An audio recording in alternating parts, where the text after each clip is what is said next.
একটি দুধ ও জলের মিশ্রণে ওজনের হিসেবে 75% জল আছে। যদি 60 গ্রাম ওই মিশ্রণে 15 গ্রাম জল যোগ করা হয় তবে নতুন মিশ্রণে শতকরা কত ভাগ জল থাকবে?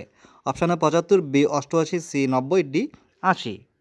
মোট জলের পরিমাণ কত? 60 গ্রাম। মোট জলের পরিমাণ 60 গ্রাম। আর এই 60 গ্রামের মধ্যে কি দুধ ও জলের মিশ্রণ, আর তাহলে 75% আছে জল আর দুধ রয়েছে কত?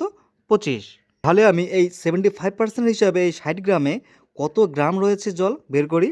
দেখো, 100তে যদি রয়ে রয়ে থাকে 75, তাহলে 60-এ কত? কাটাকাটি যদি আমরা করি, 3 পঁচিশে 75, 4 পঁচিশে 100, 4 15 60, অর্থাৎ 3 15 45। এই 45 গ্রাম কি রয়েছে? এই 45 গ্রাম রয়েছে জল। তাহলে 45 গ্রাম যদি জল থাকে, তাহলে আর বাকি 60-এর মধ্যে দুধ কত থাকবে? 15 গ্রাম থাকবে দুধ। তাহলে দেখো, 60-এর মধ্যে 45 গ্রাম রয়েছে জল, 15 গ্রাম রয়েছে দুধ। এবার বলেছে যে ওই 60 গ্রাম মিশ্রণে 15 গ্রাম জল আবার যোগ করা হয়েছে। তাহলে 45-এর সঙ্গে আমি আবার 15 গ্রাম যোগ করলাম। তাহলে 45 আর 15 কত হলো?